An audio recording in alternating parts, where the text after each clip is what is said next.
Hi, I'm Anne-Marie Jobin. I'm here at my studio in Granby, Quebec, and I would like to introduce you to a method of creative journaling I developed starting in 1998, and which I call now New Creative Journaling. But first, I would like to show you a bit of my story with personal journals. I started keeping a personal journal in 1976.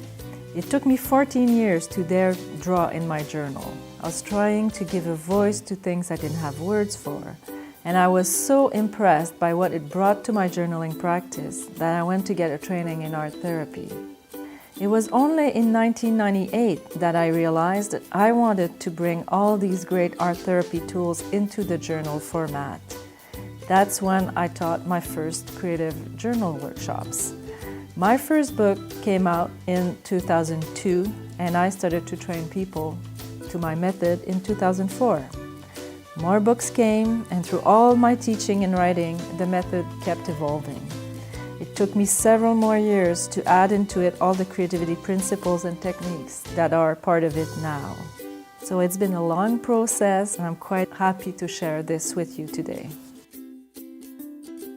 So it's a personal journal, a diary, and the goals are the same as with a regular diary. You want to express yourself, to vent, to manage your stress, to relax, to find your answers, make better decisions, to see more clearly.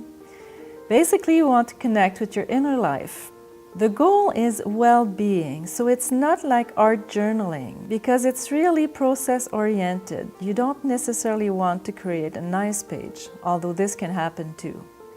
You're focused on feeling better, not on art. And it's not art therapy either because it's a self-help tool. You're not in a therapeutic setting. You're alone with your journal trying to improve your well-being. There's no therapist with you. And why is it creative? There are two main reasons. First is that you have 3 languages instead of 1, and you have also a lot of different creative techniques. The 3 languages are writing, drawing, and collage. With writing, you're using the left side of the brain more. It's the language of words, concepts. It's more logical, more organized.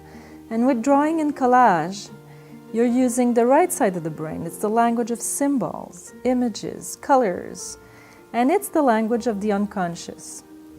So when you're using 3 languages, you're using your whole brain. You can make more connections. And also because it's a self-help tool and you're working with yourself, with your inner life, you are working with your emotions and feelings and all your sensations. You have a very complete way of doing this work. And also you have creative techniques. This means that a lot of the time you work with unusual techniques. There are also fun and playful ways of working in your journal. You can play with art material. There are also a lot of right brain techniques, which come from creative writing, creative drawing. And the goal, we can also say that you're using a creative journal to feel more creative and more alive. That everything in your life flows more. You're more in touch with your inner life, but also with your creative life. Now I'll show you some examples of the different techniques so you get a sense of all the possibilities.